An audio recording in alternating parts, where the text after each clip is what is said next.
Good evening. The regularly scheduled San Dimas City Council meeting will come to order. This will also include the Housing Authority. Thus, the Public Facilities Financing Corporation. Pursuant to the July 17th, 2021 order from the County of Los Angeles, the Department of Public Health, face masks must be worn by all persons regardless of vaccination status while in the council chambers. There will be a designated area in the lobby to accommodate members of the public who do not wish to be seated in the council chambers and desire to remain masked and socially distanced regardless of vaccination status. Temporary accommodations due to COVID. As a standing accommodation to ensure participation of those who with sensitive and or other risk conditions, the city will offer a nearby alternate location where individuals who desire to participate at the council meetings and would desire to wear masks, maintain 6 feet of social distancing, and to ensure that those around them are also similarly protected, regardless of vaccination status, who may watch the meeting. Such individuals will be allowed to remain in the area only if they comply with these requirements. To participate in oral communications, such individuals will be called, proceed to the public speaking podium to address the City Council, and are able to return to the fully masked and socially distanced location with minimal exposure. I'd like to apologize to the TV watching public. Unfortunately, the study session that preceded this meeting went longer than anticipated. It was a fairly interesting conversation about the future of San Dimas and finances. So, like I said, on behalf of the council, I'd like to apologize. Okay. Please rise for the flag salute. Ready, begin. I pledge allegiance to the flag of the United States of America and to the republic for which it stands, one nation, under God, indivisible, with liberty and justice for all.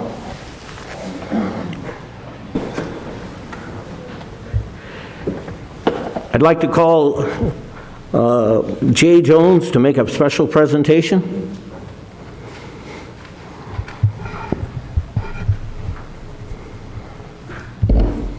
Good evening, Mayor and City Council.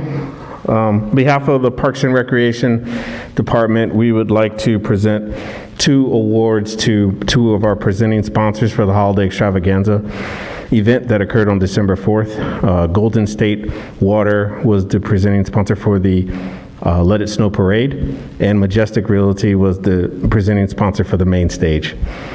Without those 2 organizations, a lot of the stuff that we did would not have been possible, so we really, really appreciate their contributions to the event. Unfortunately, they were unable to be here tonight, but we wanted to acknowledge them. We got 2 plaques for them, and we would call them up and have them come by and pick them up. But basically, it says, given with sincere appreciation and gratitude for your generous contributions, Holiday Extravaganza 2021. So we just wanted to acknowledge that and just give our thanks to them. Thank you. You know, I'd like to make a suggestion. Rather than have them come and pick them up, why don't we go deliver them to them? We can do that. Yeah, we can definitely make that happen. Might be something that, you know, Mr. Wasserman and Mr. Constantine, along with you guys, could go with them and just say thank you. I don't think it's that hard for us to go do. Yeah, very easily we can do that. And thank you. Before you get away, I just want to very briefly say it was a great event. Thanks a lot to you and all the staff and all the volunteers that made it happen. It's fantastic. Thank you.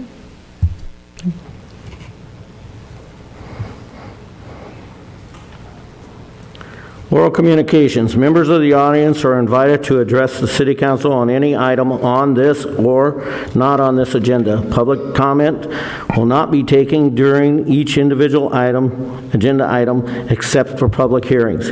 Comments on public hearings items will be heard when that item is scheduled for discussion. Under the provisions of the Brown Act, the legislative body is prohibited from engaging in discussion on any item not appearing on the posted agenda. However, your concerns may be referred to staff and set for discussion at a later date. Each speaker will be limited to 3 minutes. Madam Secretary, do we have any speaker cards? First speaker is Mitchell Crawford.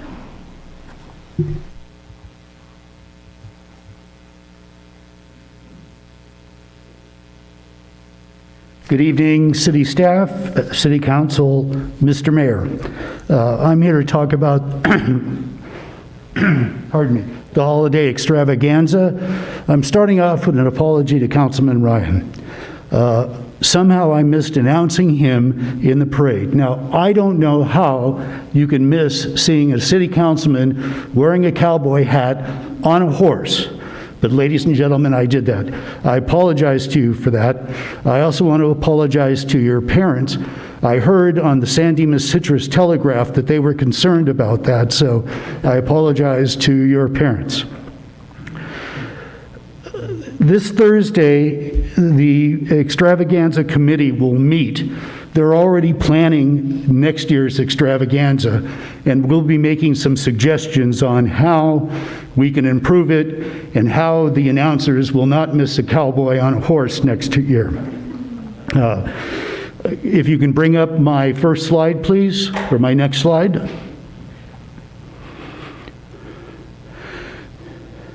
Oh, thank you.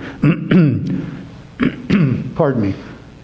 So this is a shot from the announcer's stage. Please disregard the people you see in the foreground. As you can see, if you look down Bonita Avenue to the east, the street is full of people. And this is right in front of the stage, and you can see people having a great time even beyond where the stage is. And I believe this was taken when the Grinch was presenting, and I can tell you that we had many captivated people. Young and John, as old as you want to be, were enjoying the Grinch and his storytelling, and people were really captivated. I'd like to thank, well, let me tell you about this slide. As they were having the last band up there, they decided to turn the snowmaking machines on full blast. As a result, our prepared ad-libs got soaked, but this gives me an opportunity to thank Joseph and LaToya, who are just here, for their very hard work. I can tell you that being on the committee, they are very committed to delivering a high-quality event for the community, and I believe they did it. I'd like to thank our very own friends at Pixel Density. They're the ones that did the technical part of it. And I'd like to thank Captain Ash for keeping us safe. So thank you very much for supporting Parks and Recs. I think when you let them run on a long leash, they can put together a fabulous program like we saw. Merry Christmas and Happy New Year. Thank you, Mitchell. Next. Next speaker is Sean Cesaris.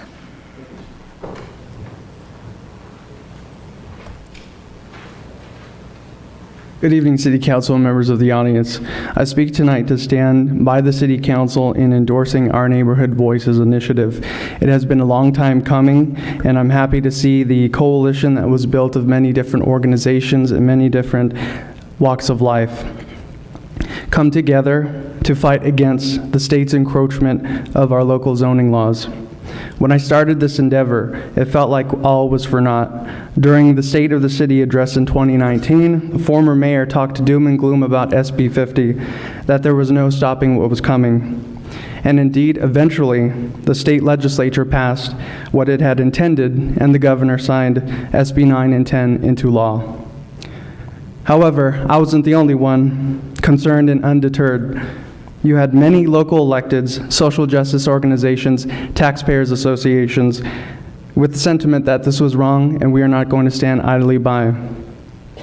A poll conducted by Problosky Research of 900 registered voters showed support for this initiative by a margin of 64.8% yes to 22.7% no. You've had 500 council members in 90 cities throughout the state pass resolutions in support for control of their local land use and zoning ordinances.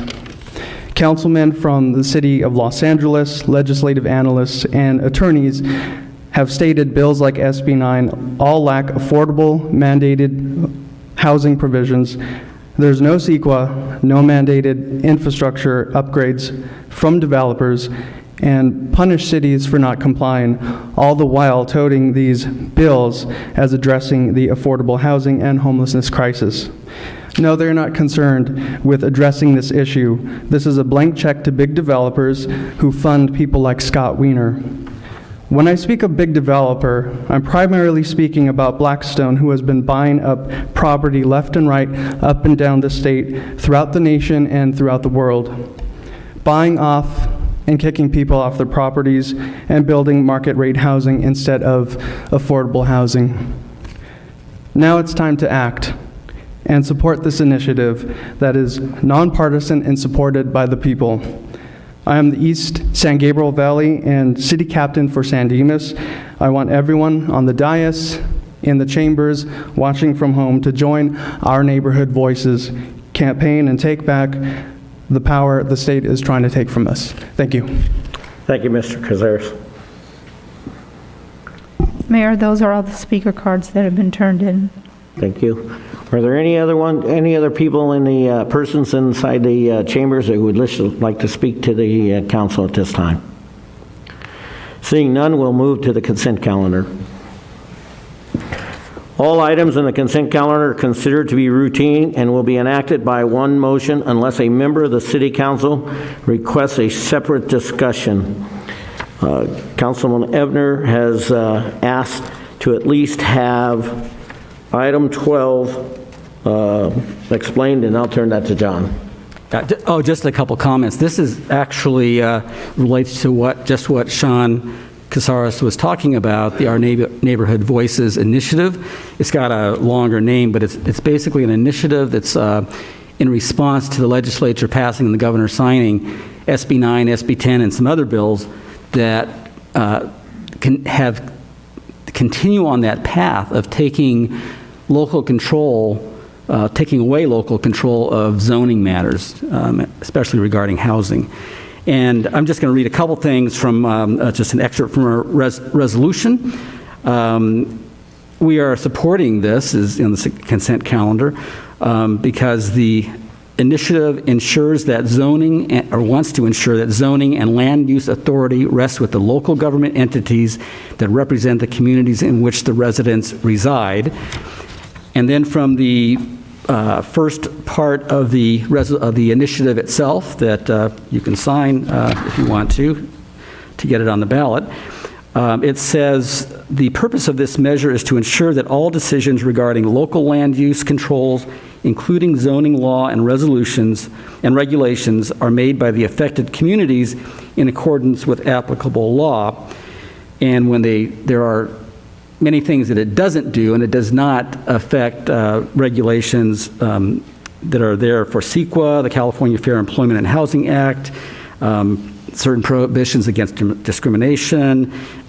It complies with furthering fair housing, doesn't do anything about the Coastal Act and all that kind of thing.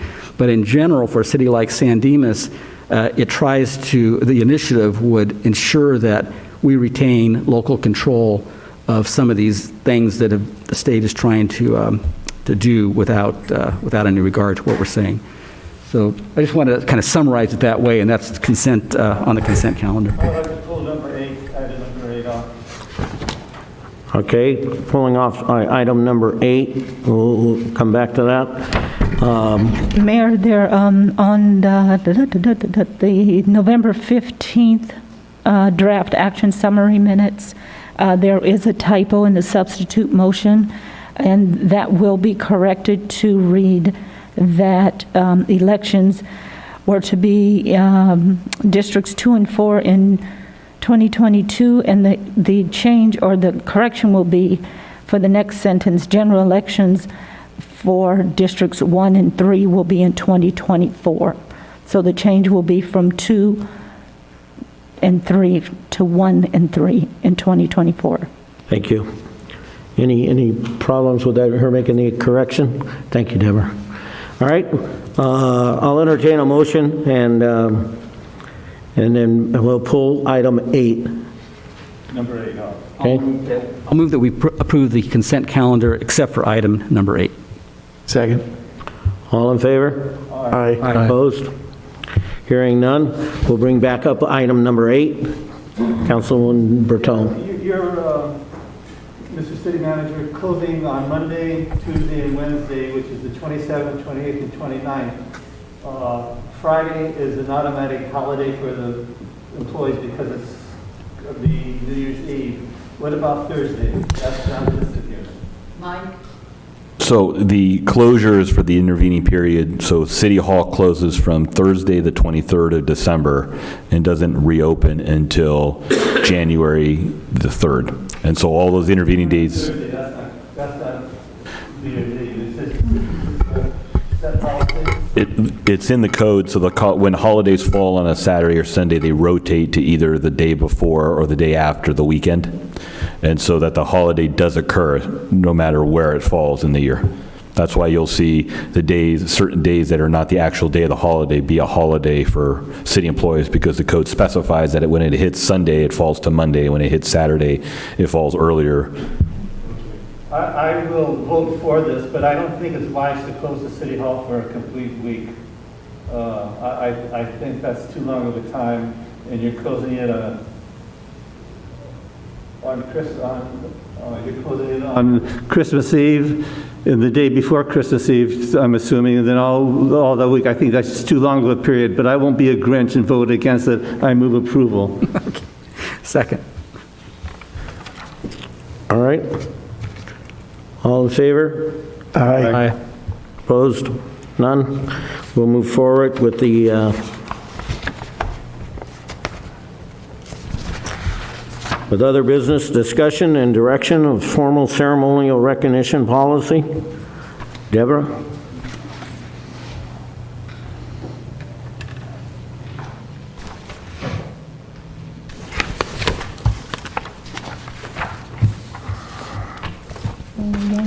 And for the viewing public, we just got through 1,193 pages of the agenda. Just like that. Just like that. That's faster than Santa, I think. It's a record.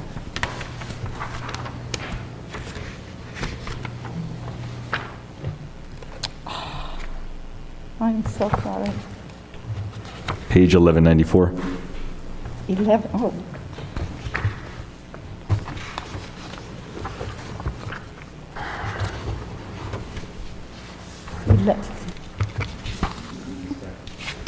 Yeah. Okay.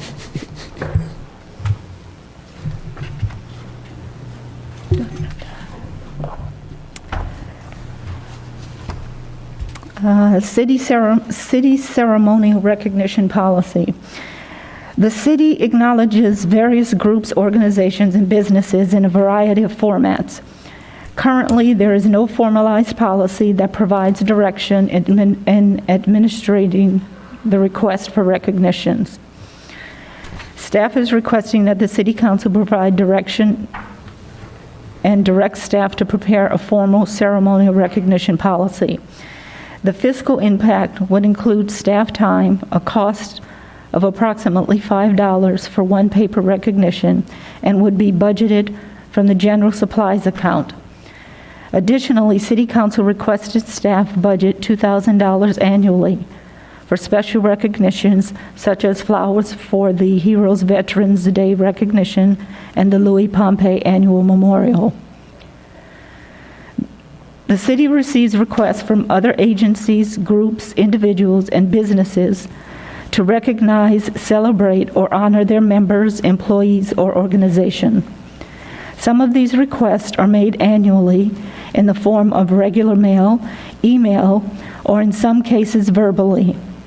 Staff has provided certificates, proclamations, resolutions, and on occasion plaques or city tiles as recognition. In some cases, the requests do not have a direct or significant local connection or benefit to the city. Currently, there is no formal policy established to help staff manage these requests. San Dimas Municipal Code 2.06.015D bestows the duty of issuing proclamations on behalf of the City Council to the mayor.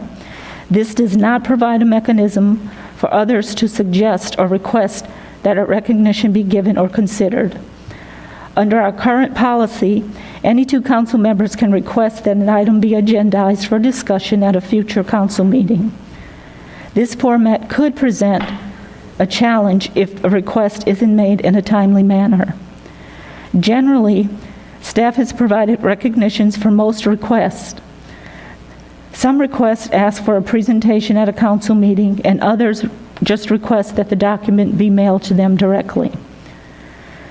Depending on the nature of the event or request, the city issues certificates, proclamations, resolutions, plaques, or a city tile. With no policy in place, there can be inconsistencies in determining who can make a request, how to process a request, who should receive recognition, and what type of recognition should be given. Some requests are annual and routine, and they're listed in the Exhibit A, and while others can be for new events or situations. A formal policy would achieve the following: provide approval, usually through consensus, for the presentation of specific plaques, proclamations, certificates, and flower arrangements for special events. Provide complete information to all city council members as to dates, times, and places of all such presentations. Whenever possible, events should be scheduled to accommodate council members' attendance. And 3, establish guidelines and criteria for the issuance of proclamations, certificates, and recognitions to individuals, business, and organizations. Staff recommends the City Council provide direction on developing a policy to ensure consistency in considering and processing requests for recognition. This item is not a project, and it does not fall within the meaning of Section 15378 of the State of California Environmental Quality Act.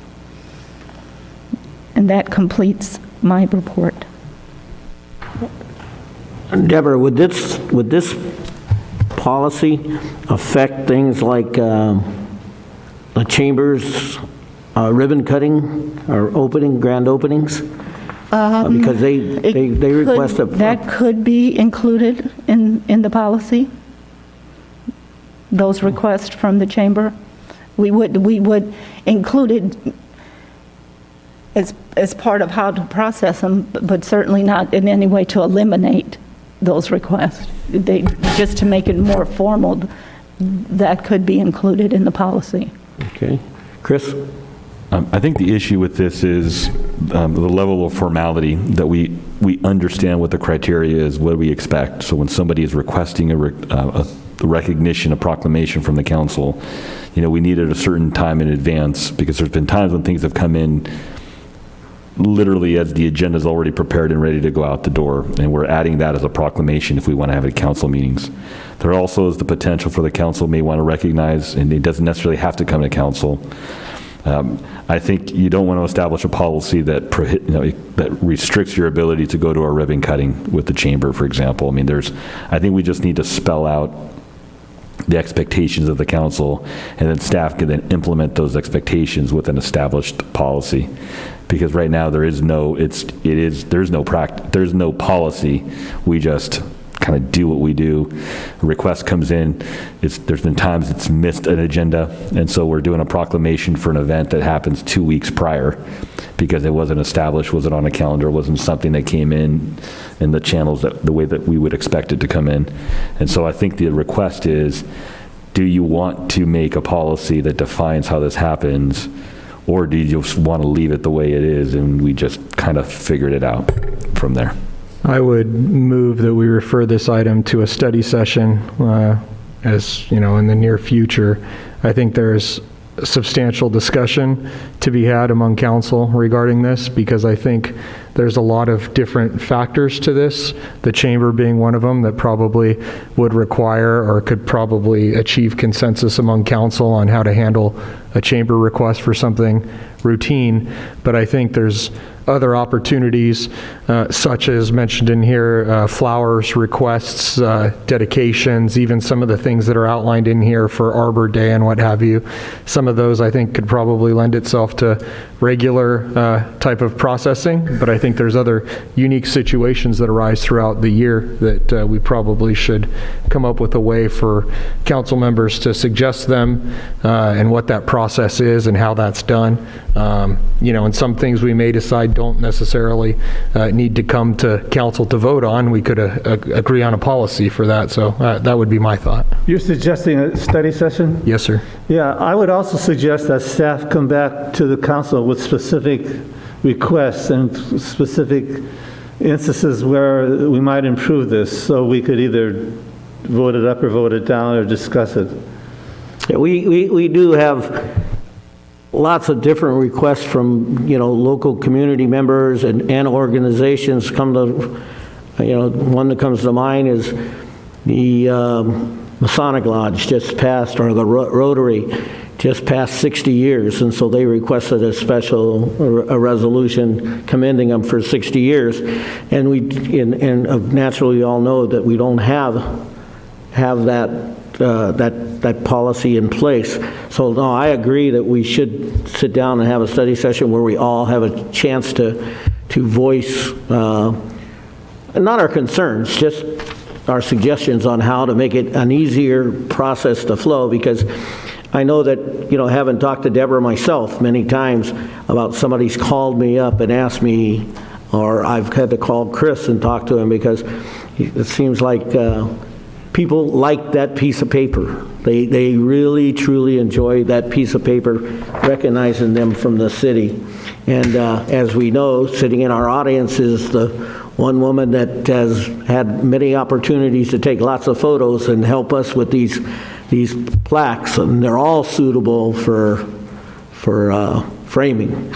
But I think it's just a good idea and I agree with Ryan and Dennis. And so why don't we leave it to the staff to come up with a date for a study session right after the beginning of the new year. Let's not let this linger on. Can we do that by consensus, or, I know Ryan made a motion. I'm willing to second it if we want to actually have a second. Do we need a second, or do we just have a consensus for this?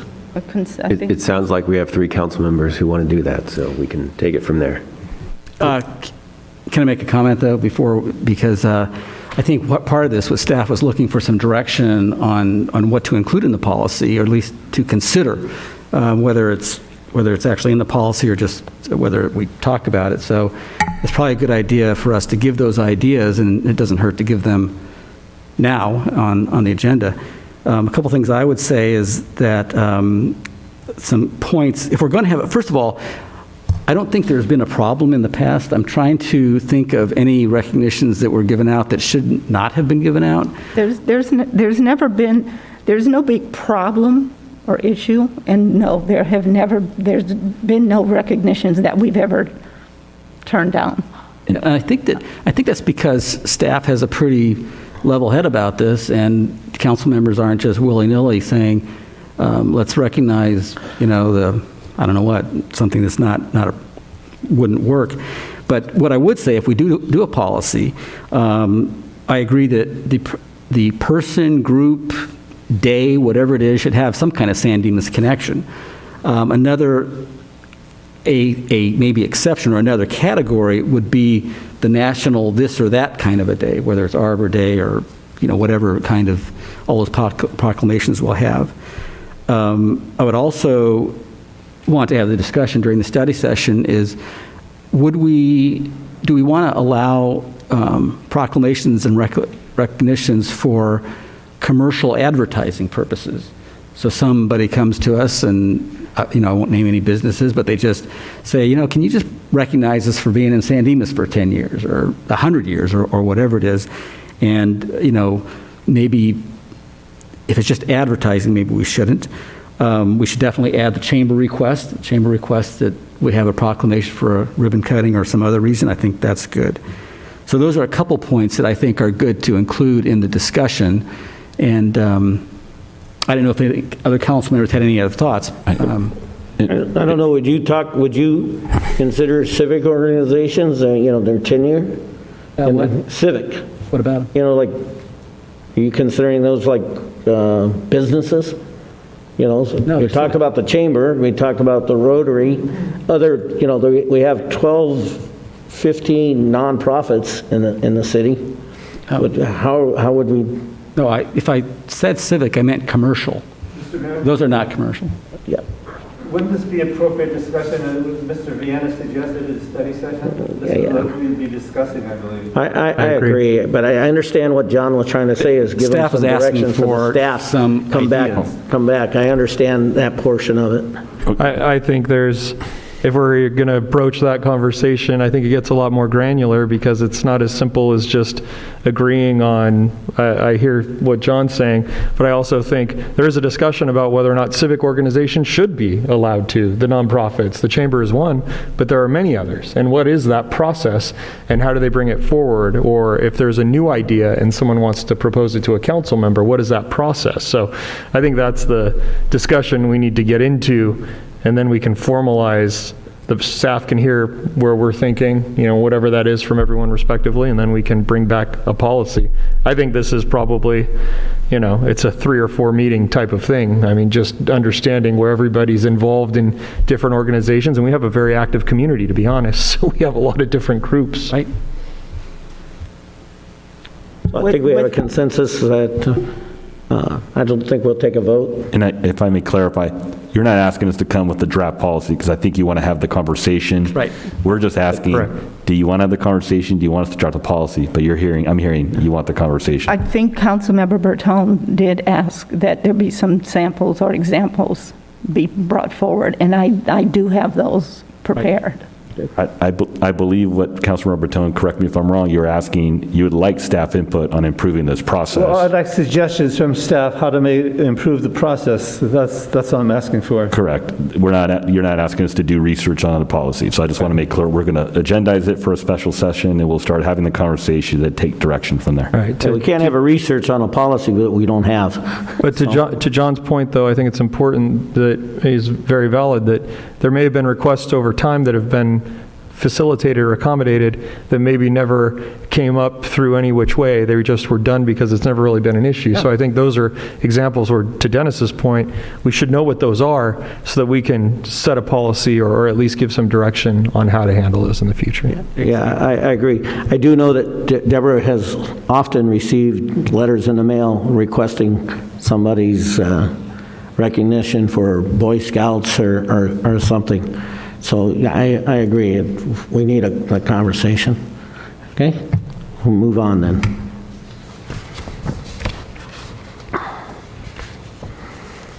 Okay, approval of the 2022 Waste Management Franchise Agreement modification and annual rate adjustment of 4.92%.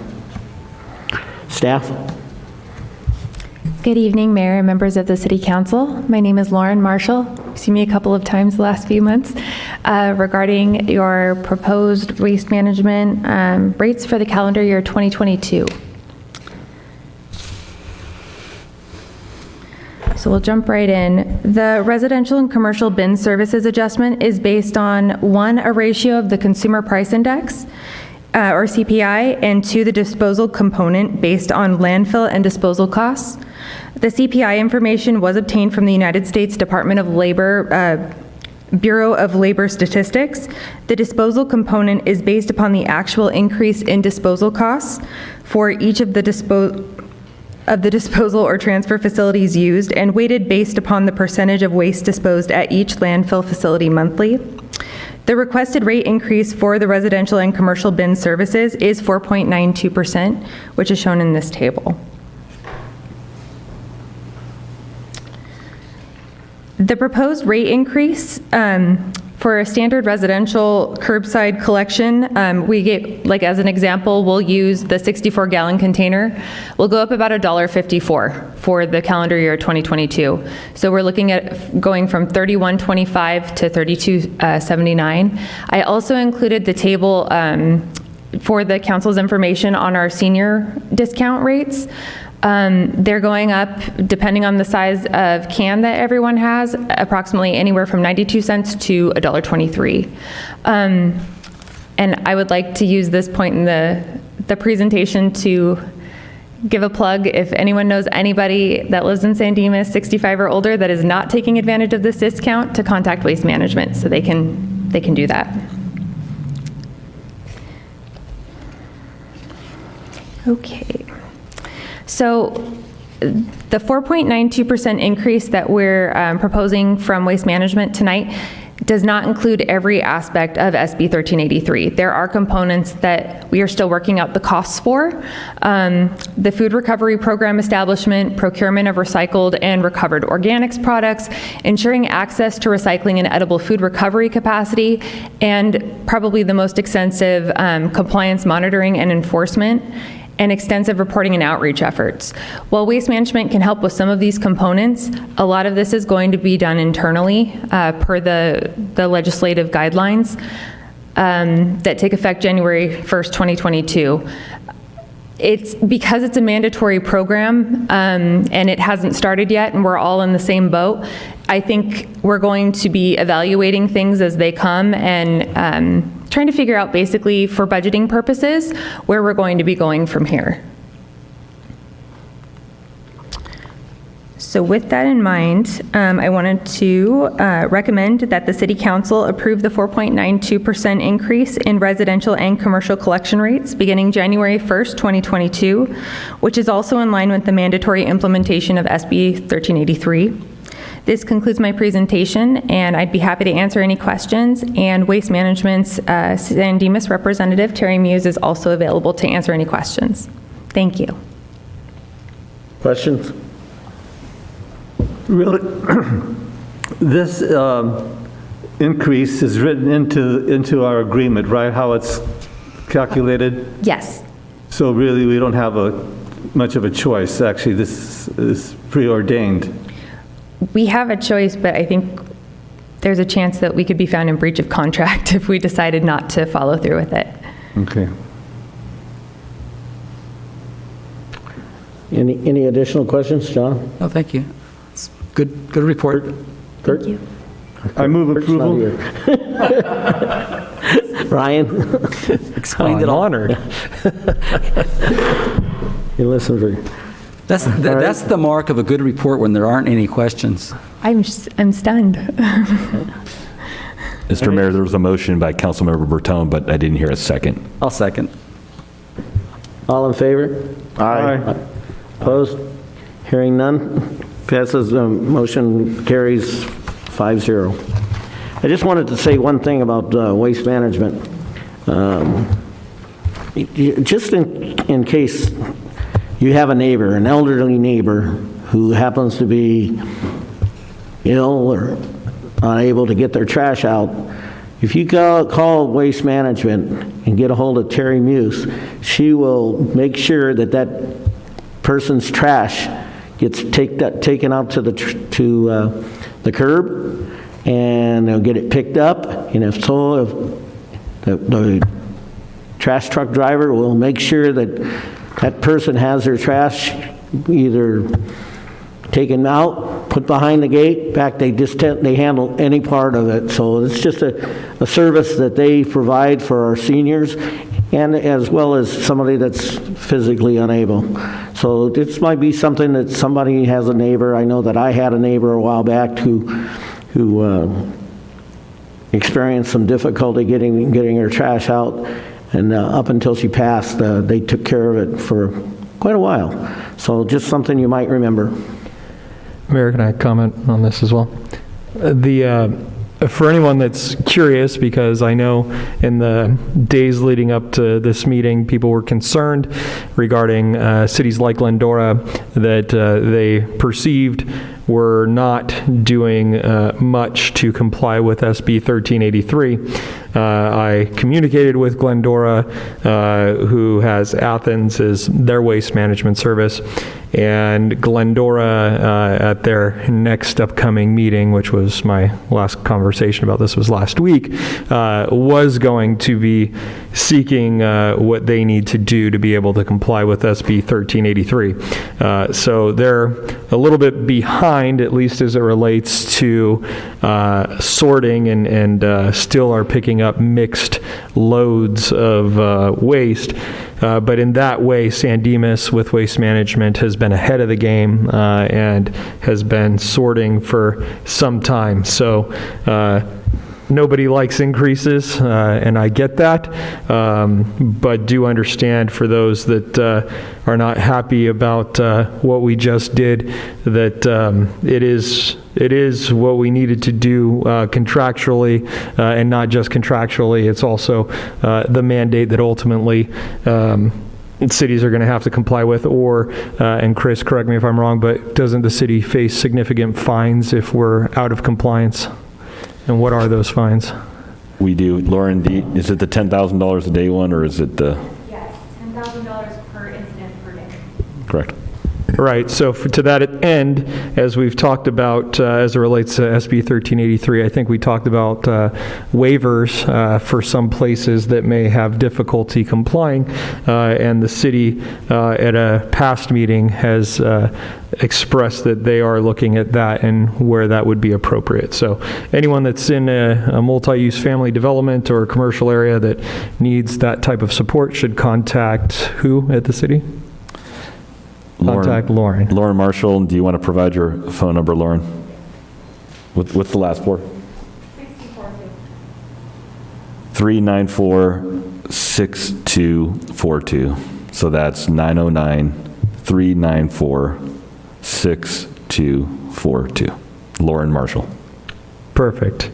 And I do have to say thank you, Terry, for coming out tonight. And my wife's AirTag somehow ended up in an Athens waste yard somewhere and has lost communication. So I know if it was at Waste Management, we would have found it. Thanks. All right, we'll move on. We have a report on pavement infrastructure needs. Sherry?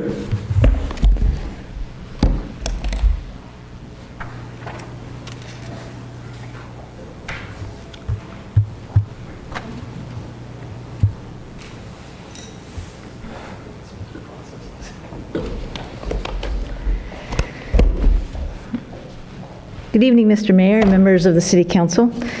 Sherry Garwick, Director of Public Works. Tonight, staff is reporting on projections for the city's pavement infrastructure needs. This is an informational report in preparation for future budget planning sessions.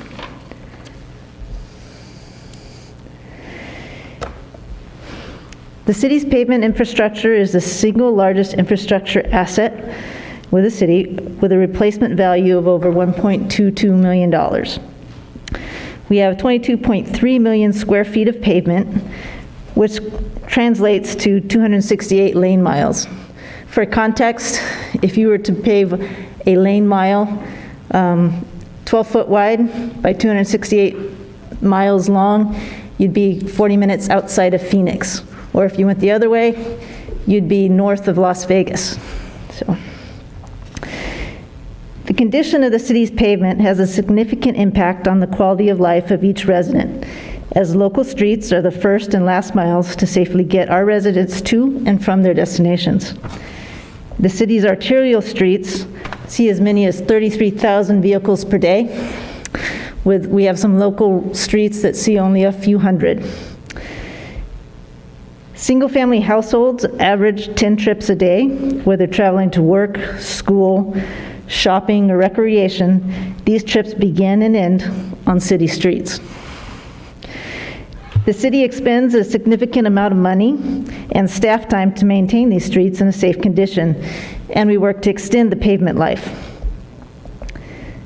Over the last 6 years, the city has averaged $2.8 million a year on capital pavement projects. To help optimize our investment dollars and make the most of expenditures, the city uses a pavement management program to track the condition of every street within the city.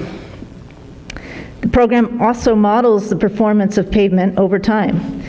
In 2020, the city had a third-party engineering company, NCE, evaluate all the public streets within the city, and this performed somewhat of a reset of our program so that the information we have today is up to date.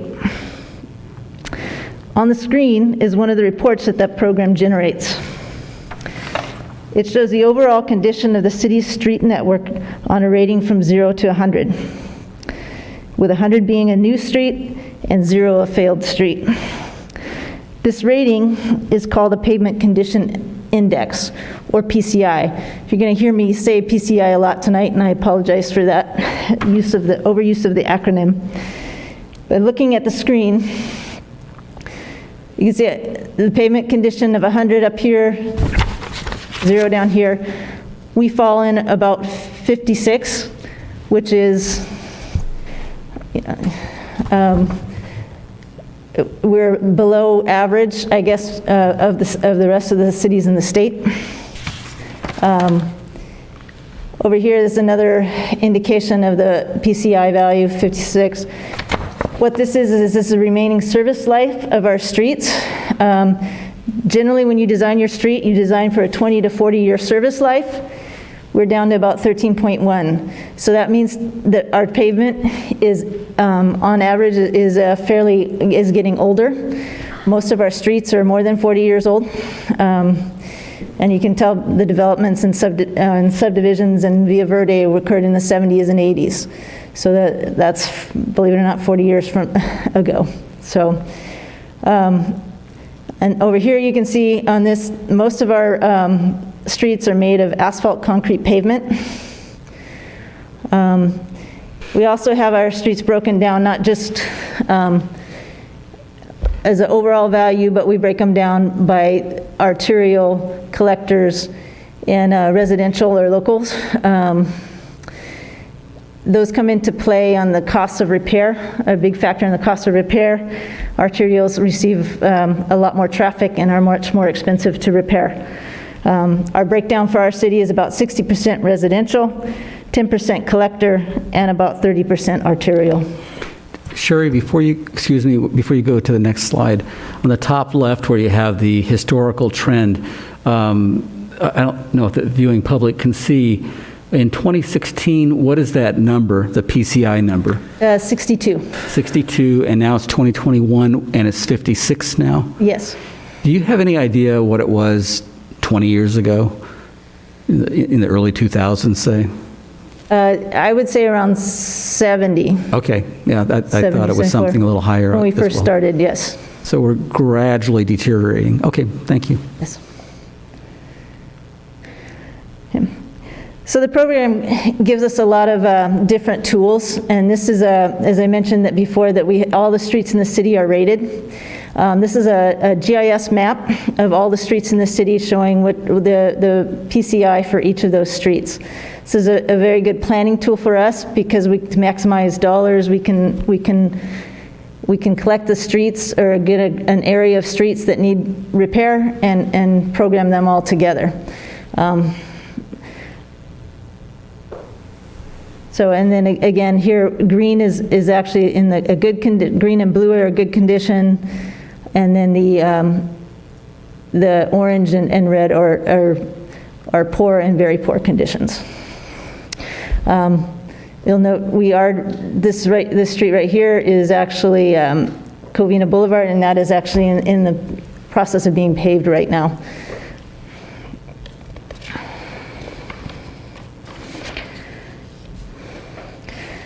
To give you a better feel for what the different PCIs mean, this is a PCI, on the upper left is a PCI of 100. This is a new street. It's actually Avenida Entrada by Calle Corrido.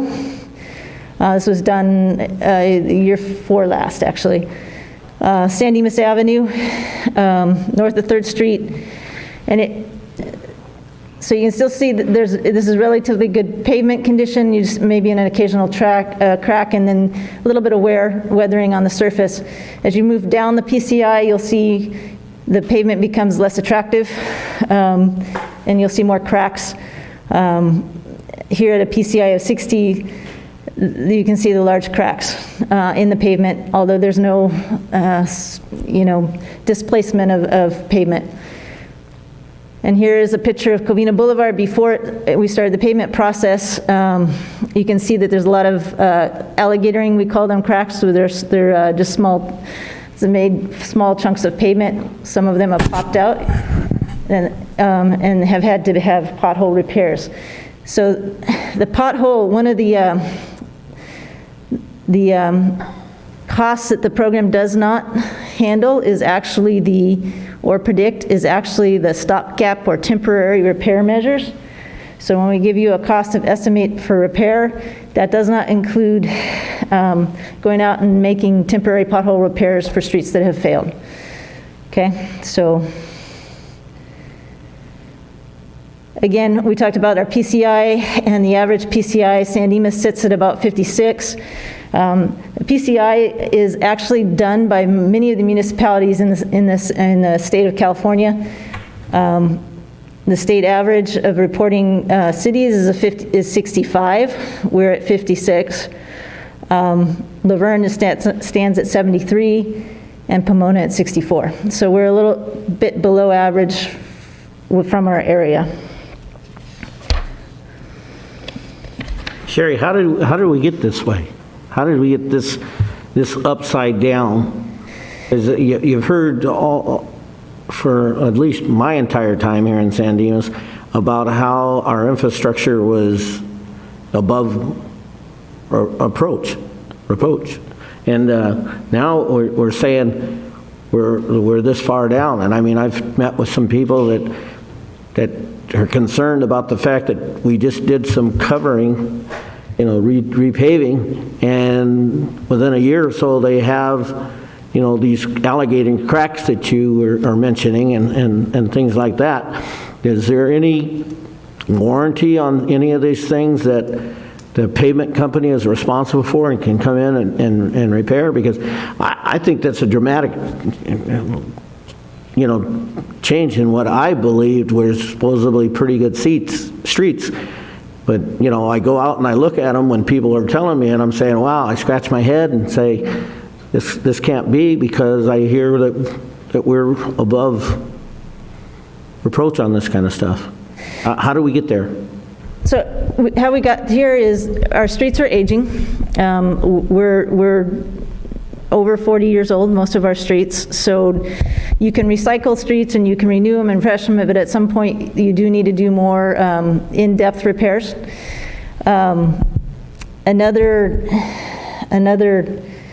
Wrong way. The other item is you need to do the right repair technique at the right time. Okay, so a lot of our streets have slowly fallen below. Well, I'm no longer working. They've fallen below where you could just apply a slurry seal, which is a very inexpensive treatment. They've actually, so that as they've aged, they've gotten to where they're now at a point where you need an overlay. So putting a slurry seal on a street that needs an overlay doesn't do much. It does make the street last a little bit longer, but it doesn't renew it. If I may speak a little more and tie it into the CAFR, because capital assets are assessed in the CAFR.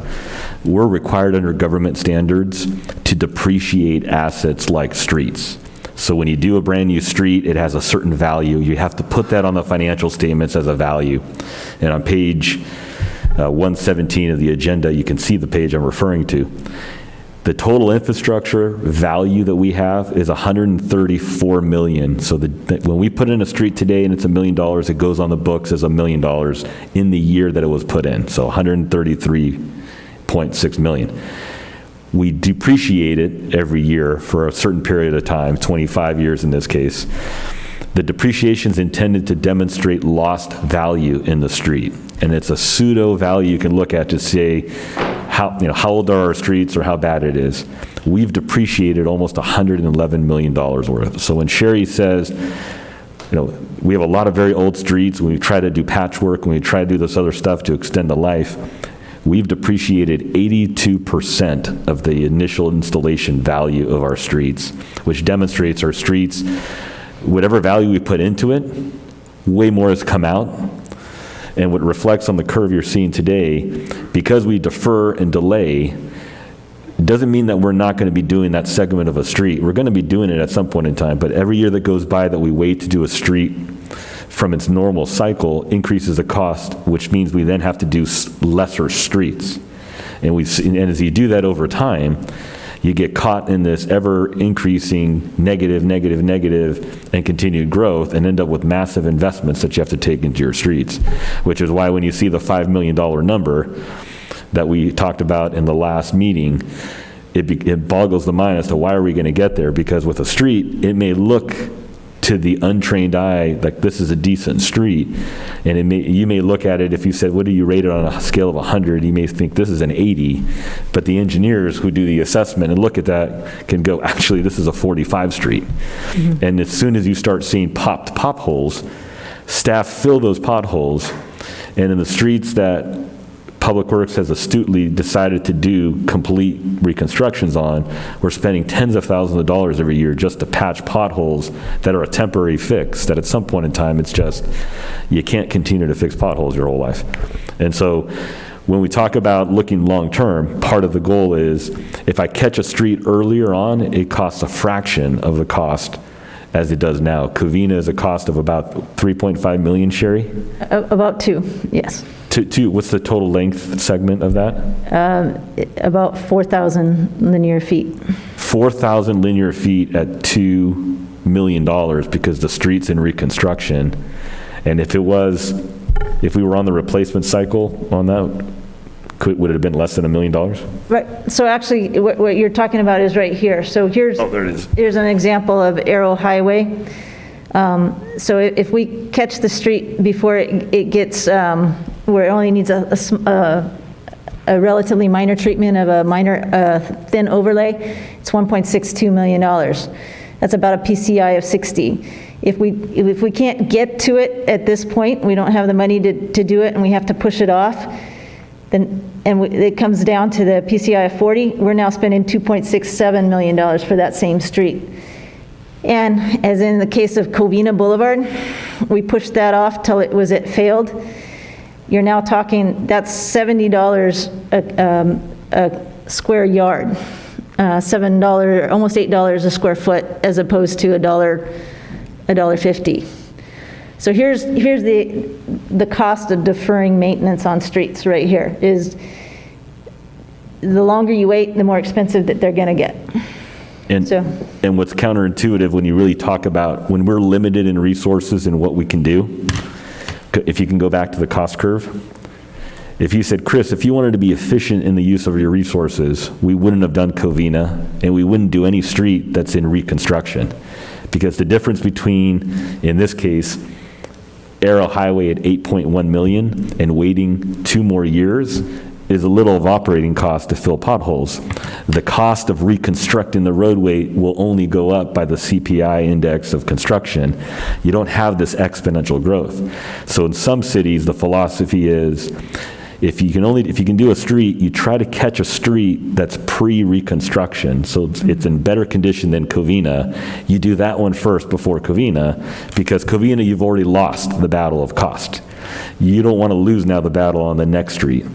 But the negative side of that is, when most people drive in our city streets, they're going to drive Covina and say, that's the worst street in the city.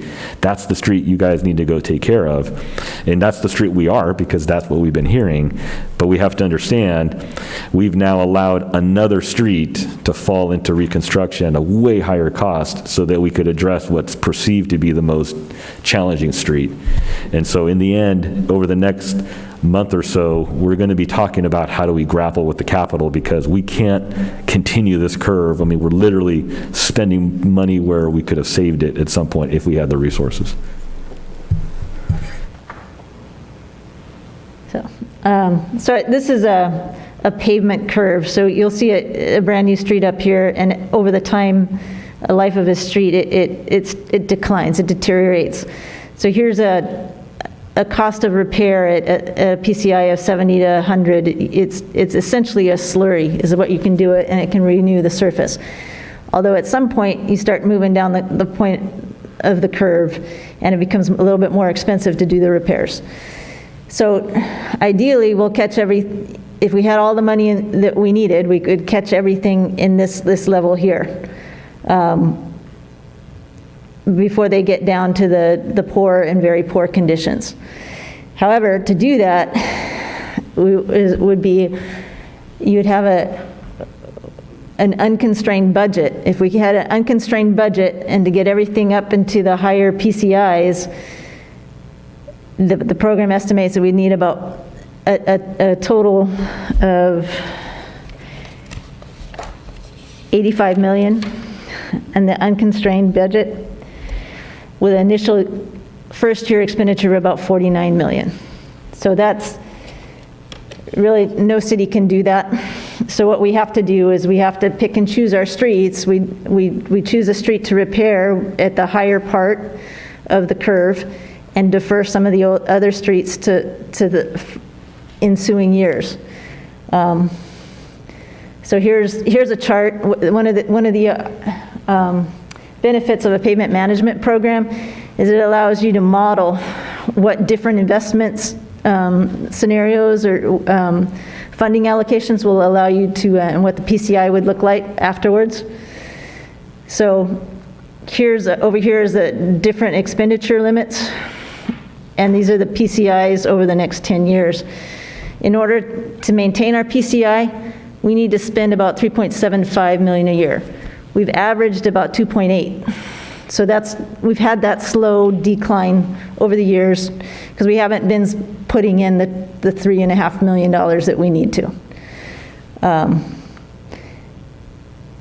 So if we continue to spend only about 2.8 million, we're going to be down to 49 in 10 years. So if we want to get ahead of our, back up to where the average is of the state, we need between 5 and 5.9 million a year, just on pavement projects. So at the end of 10 years, this is what the PCI would be. And what's not shown here is this. Here's some options that San Dimas could do. Is we could say no expenditures over the next 10 years. We'll just repair everything at the end of that time. The cost of deferred maintenance is over 122 million, so it's more like 130 million. Okay. Whereas if we spend $8 million in 10 years, so $80 million, the cost of deferred maintenance is 28 million. So those are the streets that we would have to repair afterwards. So this gives you an idea of how much we need to spend to get to a certain PCI level. And again, what I mentioned before is this amount does not include the temporary repairs that have to be done for filling potholes or restriping streets because the pavement's so bad that the striping's coming off.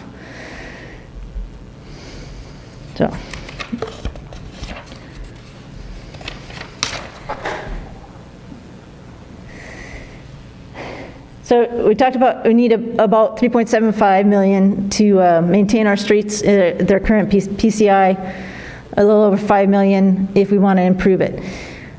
We do have some funding sources that are restricted to pavement only or maintenance of streets only. That averages about 2.5 million. So that 3.75 or 5 is not completely coming out of general fund. So in years past, we've taken a certain amount out of the general fund. We've had about 2.5 million a year, and we spent about 2.8 million. So that's about 300,000 a year that we've averaged coming out of the general fund towards pavement maintenance, on top of what we have coming from the state restricted funds. There's also some different funding strategies that we're implementing. Over the last several years, we've been implementing larger projects for economy of scale, trying to get a cheaper costs for paving projects. Every time you let a contract, the contractor has to mobilize and come in. That costs money. So if we have one large project, there's only one mobilization costs. That reduces the cost that the city has to pay for a project. We are also aggressively going after some grant funding, as Chris mentioned earlier. We do have some disadvantages because a lot of the grants are written for disadvantaged communities. We are not one, fortunately, in some sense. But having a grant writer help us and assist us with grants, it allows us to focus towards grants that that we do qualify for and have a good chance of getting the funds. Another thing that we're looking at doing right now is looking at some of our maintenance processes. Rather than have a crew go out and just fill a pothole, they may do a mini grind and overlay in that section so that the whole section is repaired for a longer period of time. And then again, we're looking at street repair priorities. We're not putting slurry down on a street that we know is below where the slurry will help it and make it last longer. So, with that, unless you have any other further questions, that concludes my presentation. But we'll be bringing this back to you for when we review the capital improvement projects at the next budget sessions. Mr. Mayor, if I may add, Sherry, when Covina is done and it's a nice, beautiful street, how long do you reasonably assume, given our resources, would we come back and do any treatment on the roadway, realistically? So Covina Boulevard is an ARHM, asphalt rubber hot mix, so it uses recycled tires. So realistically, it's going to be about 20 years before we go back in there. So, is that the recommended maintenance period for that roadway? For the asphalt rubber hot mix, yes. Okay. And so as we do new streets like Via Verde and others, are we using the same treatment? If we're not, are we going to be able to maintain them on the recommended cycles for maintenance? Yes, we switched over to we switched over to more cost-effective asphalt mixes and repair methodologies. Like, for instance, Covina Boulevard uses full depth reclamation, where we pulverize the existing pavement, reuse it, saves us money. It's about 80% the cost of what a conventional repair is. And on top of all that, the recycled mix, we use asphalt rubber hot mix, which is it stays black longer, it's more flexible, it's quieter, it's a much better pavement. It's a little bit more costly at the beginning, but it's about 20 years before you have to go back in. So I just wanted to highlight that you can see that the work that our staff are doing is not just fixing a road. It's trying to figure out the long-term life cycle cost of that street is taken care of. In other cities that are trying to address the same problem, I'll give Roseville as an example of one of those streets. You go to Roseville and they've done a roadway, and the 5 years in, they're doing the first treatment in the roadway. And that's because the maintenance cycle requires that if you're going to extend the life of the roadway and do it properly. And in those cities, they've done special assessments in neighborhoods to be able to fund those type of improvements. And so what you're seeing here is we're trying to take the most efficient approach to address those roadways. But even doing this, you could see the sheer amount of dollars that's required for capital, that I wouldn't be alarmist about it. I wouldn't think, well, the sky's falling, we're okay, we're fine. But this is one area where if I invest $1 earlier, the return on the investment will be more than the $1 I invested in it. And there's almost nothing else, you can do that same investment in government to return that net impact and return on that investment. And so the better decision and investments we make here, I think the more we're going to save taxpayers in the long run. All right, any questions of Sherry? Hearing none, thank you, Sherry. This is a receive and file item. Any concerns? Okay. Next, there'll be a proposed 2021 allocation of community development block grants, permanent local housing allocation. I think that's, yep. Ann Garcia. Yep. Hi, good Ann evening, Garcia. Mayor. Hi, Ann. Hi. Good evening, Mayor, council members, members of the public. Ann Garcia, Senior Administrative Analyst in Community Development Department.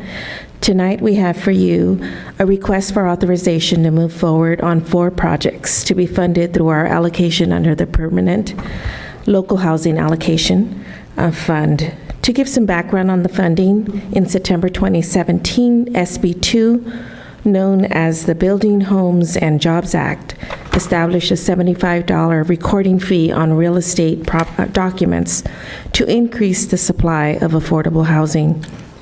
This funding provides a source for the cities to help meet the unmet needs for affordable housing and assist persons who are experiencing homelessness. The city's allocation is based on a formula prescribed under federal law for the CDBG program over a 5-year funding period. Year 1, the city was allocated $84,444. In year 2, we were allocated $131,252, totaling $215,696. We're expecting to receive the year 3 allocation sometime around May 2022.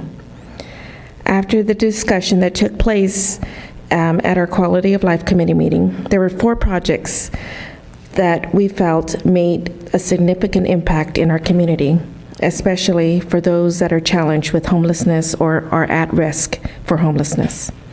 The 4 projects are short-term bridge housing, personal storage units for at-risk populations, rental assistance for at-risk population, and street outreach for our unhoused population.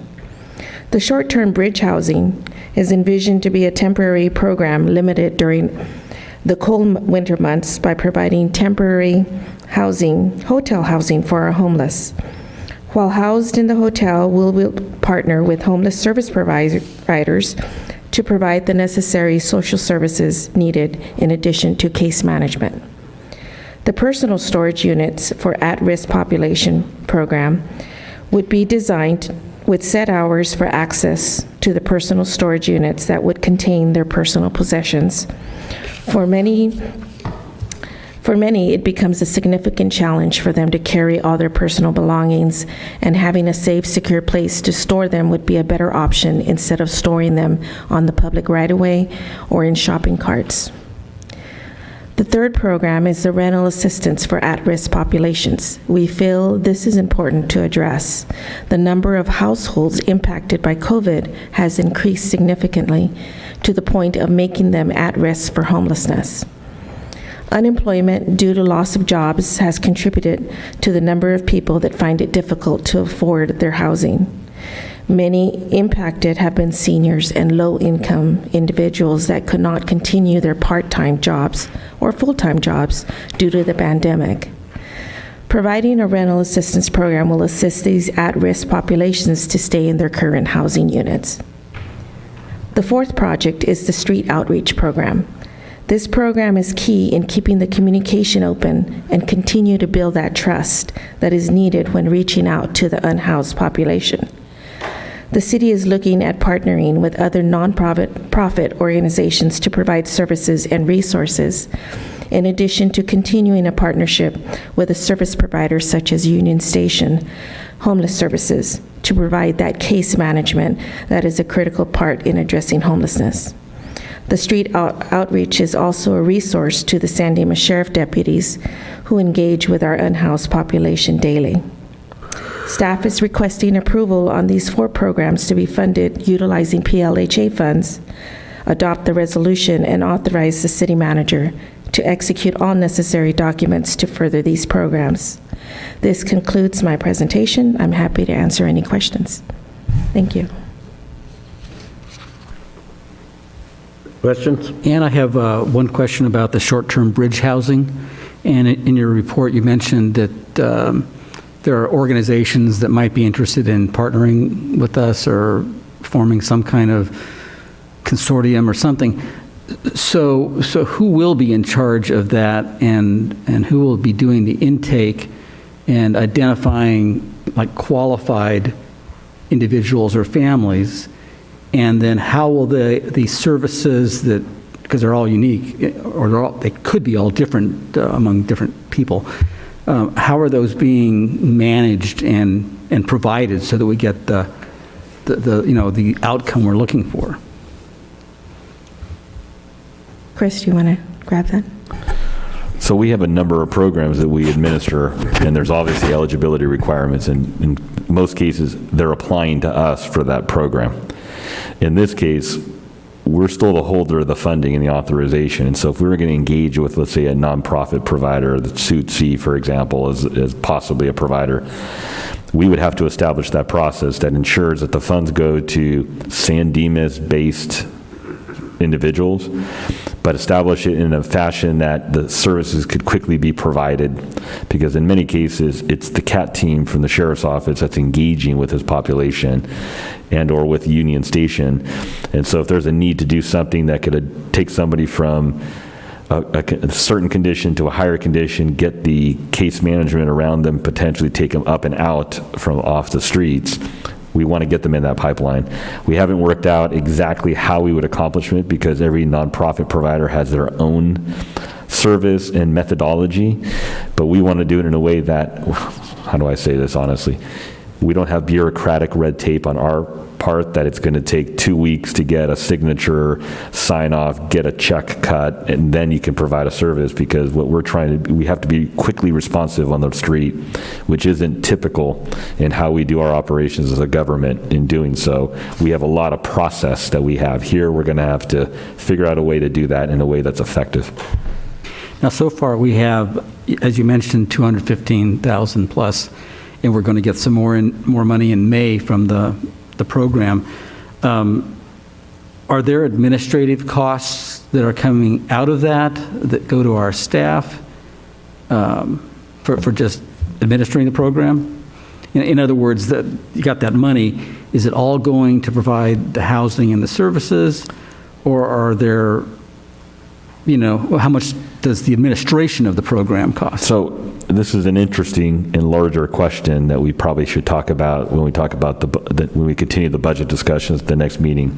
The bottom line is this city has taken a philosophical approach of having the general fund generally cover the burden of our staff and the underlying administrative infrastructure heavily, and not necessarily leverage their special revenue sources like this to the maximum extent that if it allows for an administrative assessment that can't just be taken and that you have to charge against that you actually charge against that. But we're moving in that direction where if we can go with the philosophy that a more restricted source should be the first source you go to before you go to your unrestricted general fund. The question remains, like, how far do we want to go? And we just started doing that on the housing side when it came to like our mobile home program with Charter Oaks and whatnot, that some of the cost of our administrative staff that includes Ann and Henry, that they shouldn't be 100% burdened of the general fund, that the special revenue generating entities should be bearing the cost of the services that we're providing to it, because it's not fair to the general taxpayer to be bearing that burden for that specific location that generates its own revenue or has a source like this does. So to the extent we can do that, that's where we're going to go. All right. Okay. Anything else, John? Nope. Ann, could you kind of highlight the personal storage units? What are we actually talking about? And if so, we move in that direction, where are we talking about? So this will come to me. some of these actions still will require follow-up with the council. The authorization you're authorizing now doesn't mean we're going to go out and start building storage sheds and people are going to start putting their stuff there. We still have to bring that back to get authorization from the council. But the premise of that is a location. I don't know exactly what it would look like. Is it it's at the Muni Yard? Is it with a nonprofit provider? Is it within a commercial entity that provides that? The ability to store that property, and then following up with that regulations that restrict the storage of property on public spaces, because you need to also encourage the behavior of folks. You have a location you can go, this is where you go, so you should not have, you shouldn't use the public right-of-way as the place you store because you have no other option. There is an option, and we want to make sure that people leverage that option. How and where we put those is going to require additional conversation. Thank you. Any further questions? Right? I guess we need a motion. I'll move approval. I think we have I'll move approval, but I think we have a resolution to read. Deborah?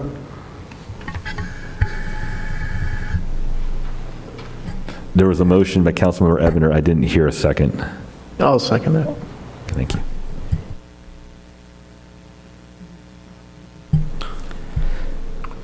I can take care of it, Deborah. Resolution 2021-76, a resolution of the City Council of the City of San Dimas, County of Los Angeles, approving participating in the Los Angeles Urban County Permanent Local Housing Allocation Program by authorizing the mayor or his or her designee to sign a contract for funding for this program from the County of Los Angeles. I move approval that we waive further reading and adopt Resolution 2021-76. Second. All in favor? Aye. Opposed? Thank you. Motion carries 5-0. Thank you. All right. Thank you, Ann. Okay. Now we'll move into the San Dimas Housing Authority. Approval of the December 8th, 2020 minutes. Do I have a motion? So moved. Second. Second.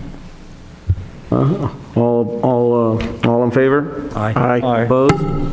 Hearing none, motion carries 5-0. There's a receive and file of the annual audit. Michael O'Brien. Yes, sir.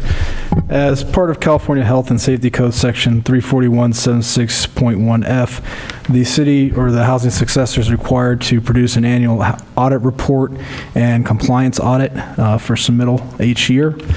The main factors of what led to what our current fund balance at the end of 2021 fiscal year of $3.564 million was the sale of the Grove Station units that were previously invested by the city with these funds, the activity at the Monte Vista Apartments, and as some of the loan repayments from the former redevelopment agency have been coming in, 20% of those funds have to be set aside into Lowmont Housing, which ends up being this Fund 34. So between all those factors, the fund balance has kind of grown, and when we offset expenditures, it creates we either have a situation where we have a surplus of funds or we're under the thresholds. At this point, starting with last year where we were $655,000 in the surplus, is now grown to $1,377,793. The issue with having a surplus is you have a time limit in which you have to get back below the threshold, which is about 3 years. So we have to start developing programs or some sort of purchase with this funds in order to get back below that surplus amount. So that's the main message to get from this report. Other than that, it's really just a receive and file. So my recommendation is to approve the annual report and receive and file. Any questions of Michael? You're looking for ways to, or the housing folks are looking for ways to spend this money? Yeah, we'll have to start addressing this next budget, some ways of utilizing these funds in the best way possible. There's some ways to do it, so. I'm sure there's no dearth of ways we can spend money. I think what I've asked staff to come up with is a strategy and plan, because just like the money that came in from sales tax, just because we got it doesn't mean like spray it out and just spend it. I think we need to do it smartly and methodically and engage the council in conversations about whatever that plan's going to be. We've got, and off the top of my head, we've got programs that I think have a waiting list for low-income residents to do projects on their house, or we supply grants, and I'm not sure if this would qualify for that or what. But I'm just certain there's ways of spending the money for its intended purpose. Absolutely. All right, any objection to receive and file? Okay, we'll move on to approve the 2021-22 Administrative Service Agreement with the City of San Dimas. Michael O'Brien. Thank you, Mayor. In order for the city to recoup the cost of time for staff to conduct housing business, we have to have an annual agreement. In this case, the agreement is for roughly $100,000 for staff that's not 100% charged to the housing fund.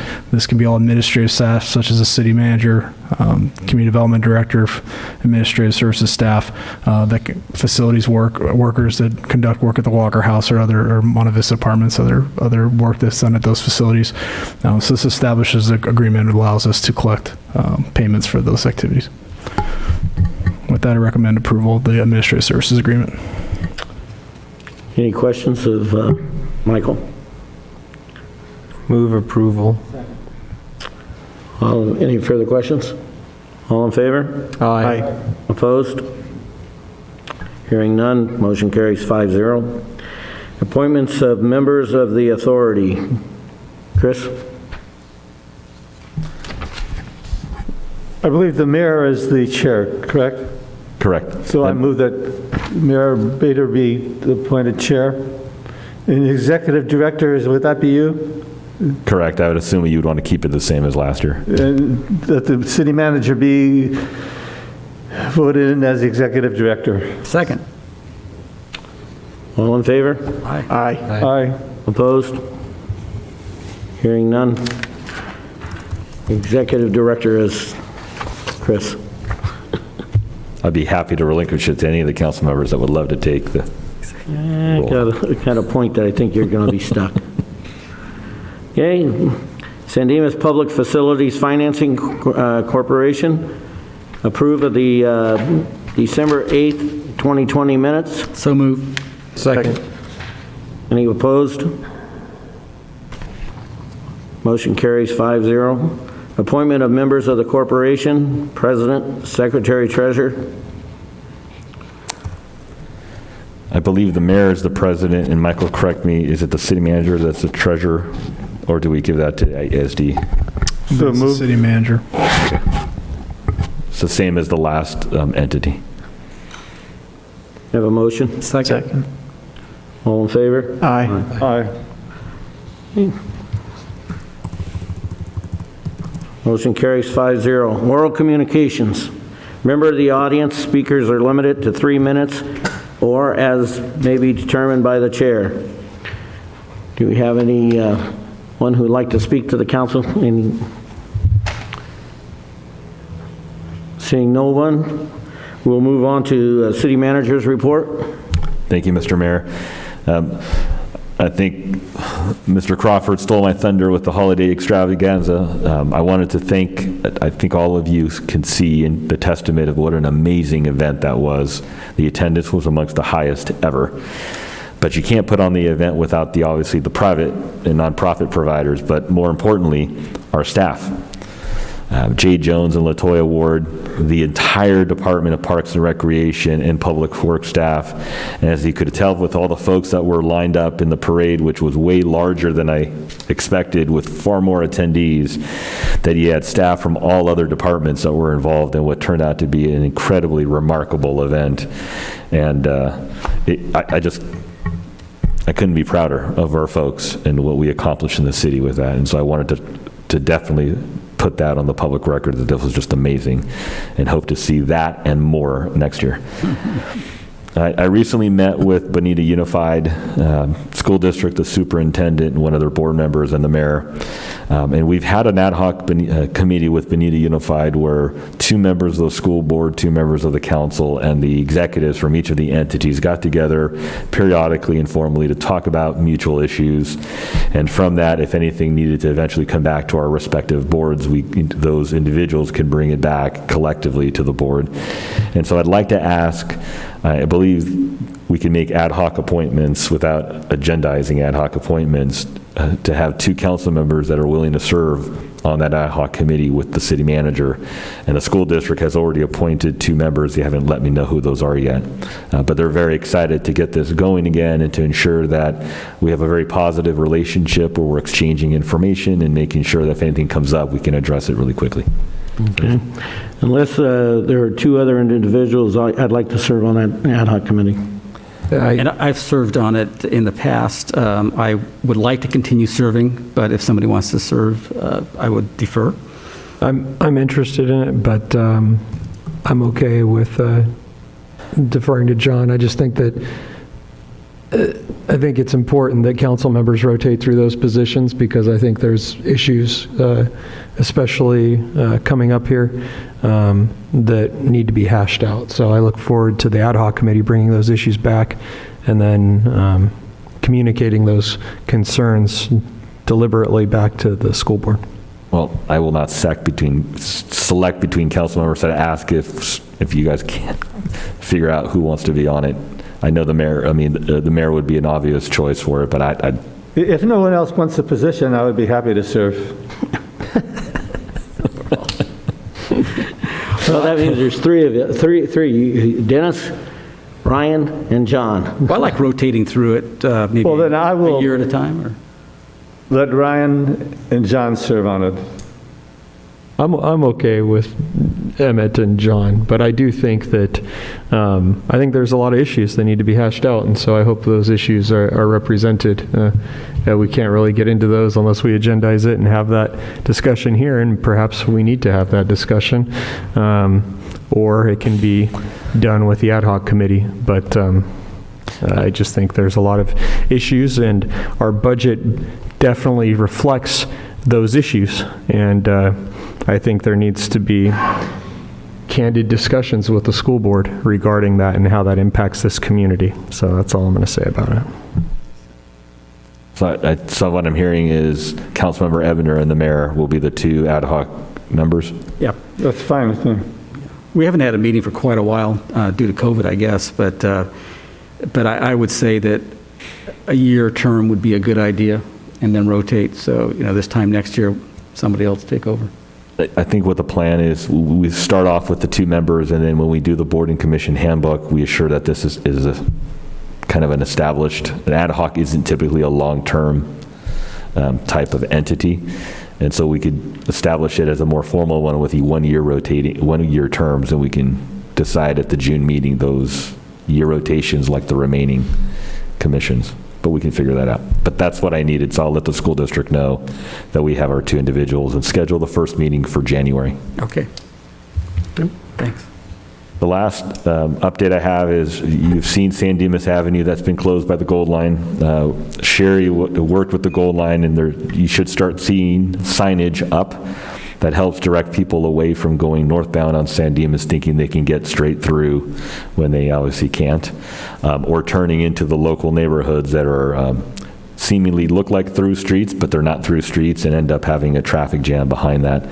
We're evaluating also changing the signal lights, but there's some other right-of-way issues that we're trying to grapple with in terms of that light at that commercial and San Dimas Avenue. But the goal is to make sure people unnecessarily funnel through the neighborhoods and impact those neighborhoods because of that. And so Gold Line is very amenable in working with staff on that. With that, that's the end of my update. You guys have any questions for Chris? City Attorney? I have nothing tonight, Mayor. Members of the City Council, council members' reports on meetings attended at the expense of the local agency. Seeing none. Dennis? Well, we've heard a lot about the holiday extravaganza on December 4th, and we all attended it, and I would like to add my appreciation to the staff and the community for all the work they did. I know the kids loved the snow ride with the Senior Citizens Club put on, and it was really an excellent event, and I think that it shows what the city can do when it wants to, and so I would like to thank the staff and the rest of the council. The other thing is on January 1st, it was mentioned before, and we should remember this, is that you can no longer put your food waste in the waste container. It has to go in the green waste. And as you said, there's like a $10,000 fine for if this isn't obeyed per incident for the city. So your extra food waste, if it doesn't go down the garbage disposal, will have to go in the green waste container. And the last thing is I'd like to wish everyone a Merry Christmas and Happy Holidays, and especially a very healthy New Year. I think it's very important that we try to stay healthy, wear our masks, and do what science tells us to do, and hope everyone has a very successful holiday. And thank you very much again to staff for all you do for the city. Thank you. Eric. Just another note on the extravaganza. I agree, it was absolutely fantastic. I know my son and all of his friends that he brought absolutely had a blast. Someone did comment to me while I was walking around down there that downtown felt like it was like a part of a movie set, a Christmas movie. And as I looked around, I kind of agreed with him. I think it's a testament to the work that got put into it that made it feel so special. So my hat's off to everybody that took part in that, including city staff. That was just tremendous work. And then same thing that Dennis said, with this being the last meeting of the year, thanks to all city staff for all the hard work that they've done over the past year. I wish them and everybody in the community happy holiday season, Merry Christmas, and safe and prosperous New Year. That's not a great way to end the year, I guess. But looking back at the last 12 months, holy cow, we've come a long way. There's still a lot of work to do, a lot of recovery, but we've made great strides. So I think we've all done some work that we should pat ourselves on the back for. So that's it. John? I can't add anything more to the adjectives: amazing, great, wonderful, hard work. The holiday extravaganza was great. And other than that, I just want to wish everybody, staff, fellow council members, the mayor, and especially the people of San Dimas, Merry Christmas, a happy, prosperous New Year filled with contentment, and just looking for that healthy contentment that we're all looking for. That's it. Ryan? All right, I got a few things, so give me a couple minutes. First and foremost, congratulations, Jeff. I think the last time we were here, you were single, and now you're a married man, and very happy for you. Congratulations to you and your wife. The holiday extravaganza, I'll echo a lot of the comments. I think things were really good there at that event. I do have a couple of things that were brought up by some members of the community. One was the issue of horses, or lack thereof, maybe just the two that came in at the last minute. But that being said, the posse, I heard from members of the posse that were concerned regarding the time and how that played into their availability or ability to be able to participate. So next year, that is something that we've generally always had, and I hope we'll continue to have in our extravaganza or any of our parades. But they have been busy working, doing patrols for us in our shopping centers and what have you. So that being said, one member of the community who has a wife with a disability suggested perhaps we put more benches out in the main way or the street. They have somebody that has a mobility impairment, and there just wasn't enough seating. And so I actually went back and walked it with my wife, and You can see there are benches up on the sidewalks, every few businesses, but not really visible from the street where we have a lot of the vendors. So that might be something. And the other thing was the placement of the food trucks. I know there was a little snafu with some of the food trucks, but they were placed all the way on the west side of the walkway, and there was some suggestion that perhaps having them spaced out and maybe on both sides, if we can get more of them, that would be really helpful. But other than that, and the last thing would be the parade announcer in the past has always kind of been in the middle near San Dimas Avenue and Bonita. And in this instance, and I don't know if it was for the shot mechanics or what the case may be, but it was all the way at the very end. So just some thought perhaps next year. It's harder, when you're all the way down there, the announcer, even if you patched it into the PA system we have in downtown, it might not necessarily be what people are actually seeing. But typically when it was in the middle, you kind of had that as a splitting point, if you will, for the parade. So something to think about logistically, but generally I think everybody had an awesome time. I did as well. The other thing is, last week, I think it was last week, the LA County Probation Department and the county held a community listening session regarding Camps Page and Alphabet in Laverne. And if you're unaware, the county in realignment of juvenile justice is looking at realigning some of its facilities. And there was an assessment conducted, and that assessment looked at a variety of the camps to include Rocky, actually, which is here in San Dimas, as well as Page and a number of others, Kilpatrick and otherwise. So there's a population, then this is kind of similar as to what was done with prison realignment with AB 109, where they're basically taking higher risk populations that previously were with the Department of Juvenile Justice, and they're looking to place those individuals in camps and repurpose facilities. So there was a community listening session, I think it was last Wednesday, if I'm not mistaken, and members of the community in Laverne came out. There were some members from San Dimas that went out there. You can see it online, it's posted. But the bottom line is there is concern from some community members regarding the impact of that, the repurposing of those facilities, concern for the population that comes, which are offenders who may have been adjudicated for 707B crimes. Those are things like rape and murder and other serious crimes that someone may have been adjudicated for. And the other thing to keep in mind about that is that these individuals are considered juveniles, but in the juvenile justice system, that would still include someone who's 18 to 25, who was adjudicated as a minor and could be serving time for that. So these people do need services. Currently, the population is housed at Barry J. Nordoff, which is in, I think, Sylmar, if I'm not mistaken. But they are looking at a facility to be able to place that population.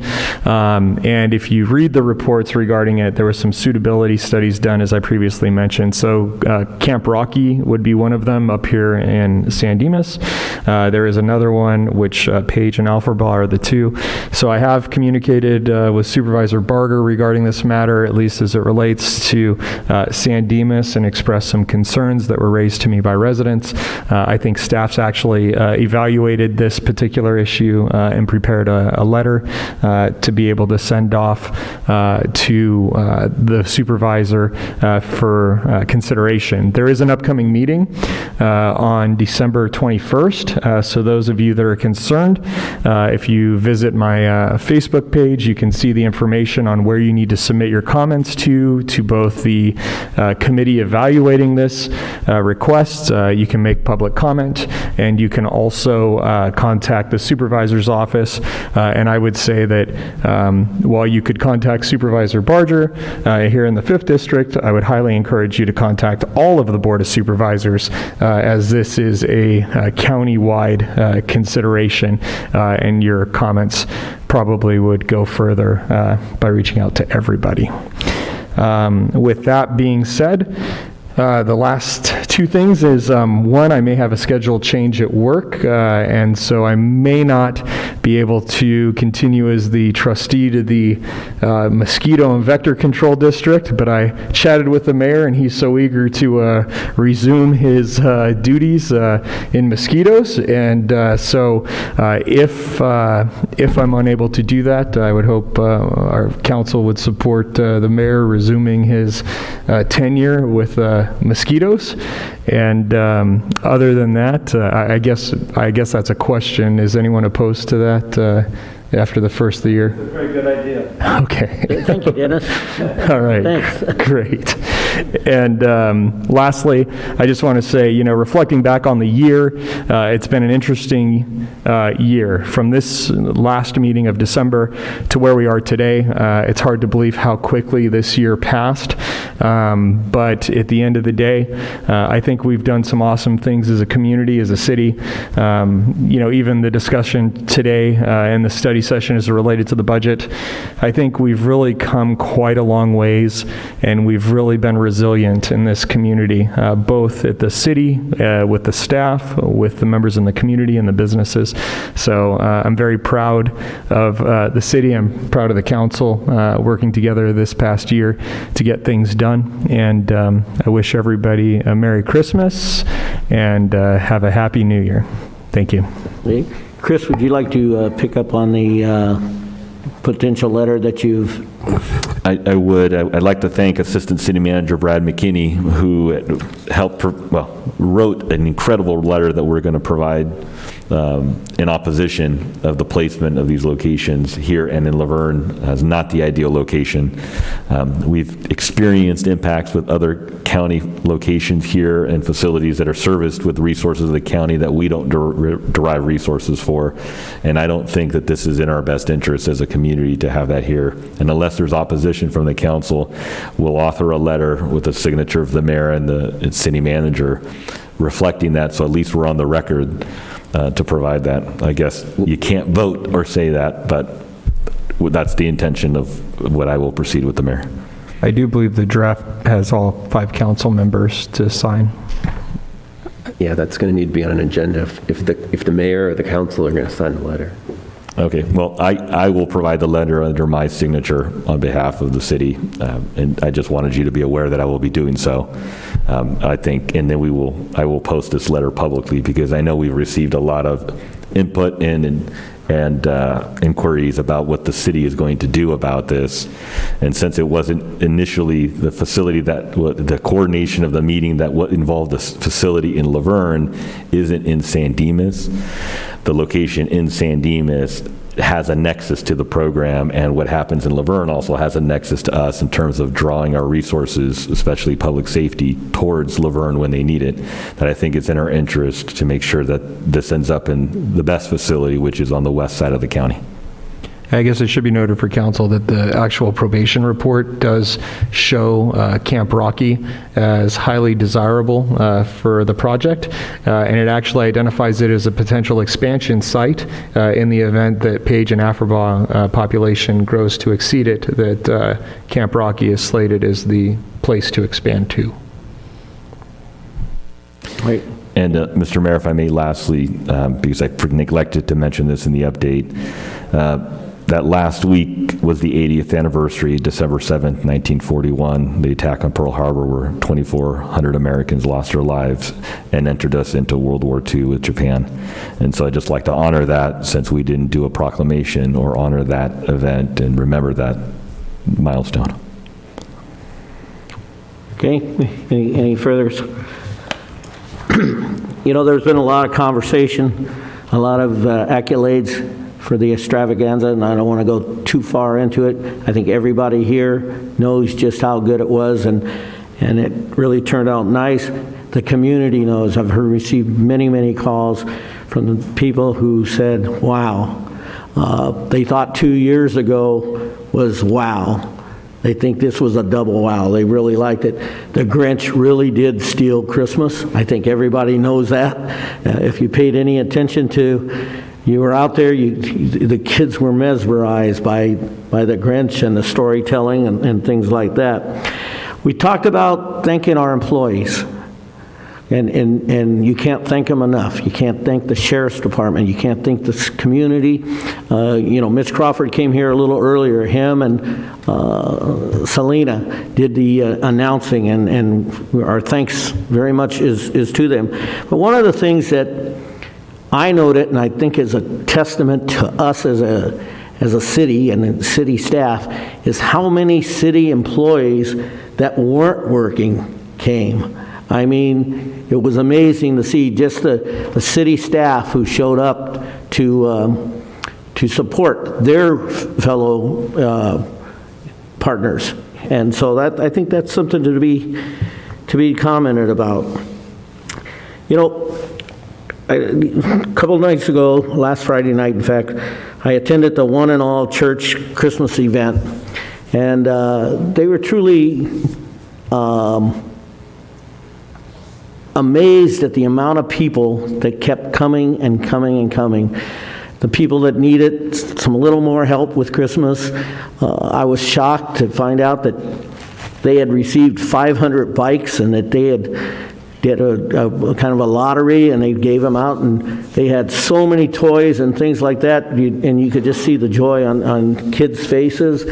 And I think the church should be commended for what a heck of a job they did, and the fun that was happening. You could go sing carols, drink hot chocolate, you could do a lot of things. And when I was there had to be 800 people there, all picking up stuff, and I think they anticipated they'd have around 1,000 to 1,500.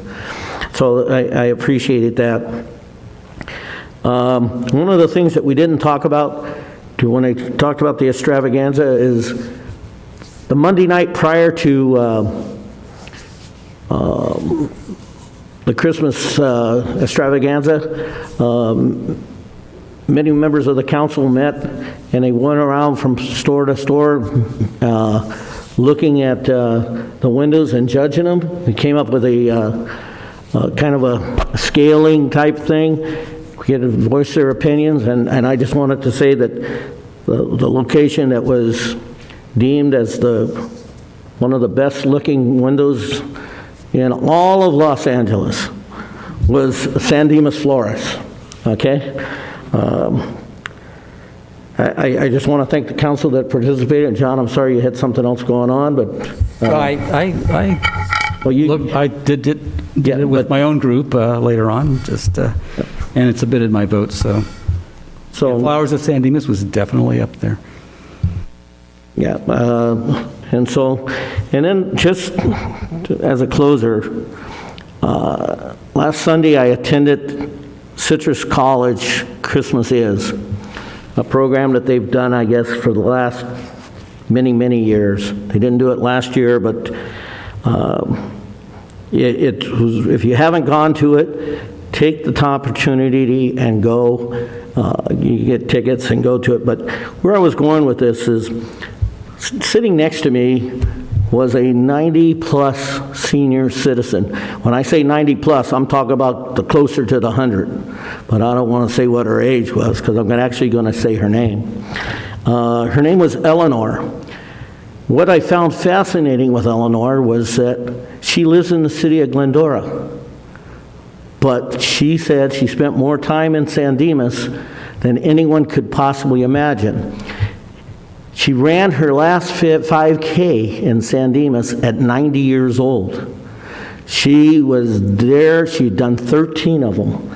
And I think that's pretty fascinating, because she actually said, I remember talking Teresa Bruns in participating with me at her 90th birthday, and did a 5K. She said, I mostly walked. But you know what, just getting out there and doing it, she was pretty fascinated. She currently does her banking here in San Dimas. She worked all her life over in banking in Glendora. So I said, why do you come here? And she said, in Glendora, they raised the teller booths. So I'm not tall enough to see who I'm dealing with. San Dimas kept them low, so I can come here and I can see who I'm actually dealing with. And I was just fascinated by this, the energy. And the last thing she told me, she goes, I still drive. And I was fascinated, and I just want to just comment that, you know, there are people out there who really, truly feel that San Dimas is their place of living, and Eleanor was one of them. So with that, I wish everyone a Merry Christmas, and completely to the entire staff, every citizen in San Dimas, every child, woman, man, everybody who lives here has had a great year, and the year has been little troublesome with the COVID and stuff, but we've got through it, and we're on the uphill swing now. One thing in closing, I'd like to take and close this meeting in memory of those people and over in the 8 states that had those tornadoes and the loss of life. I'm sure it's over 100 now, but we all should remember this was a bad time. Any time is bad to lose life, but we're pretty fortunate here in San Dimas, and we should remember those people who aren't. Okay? With that, I'll entertain a motion to adjourn. So moved. Thank you very much. Have a great holiday.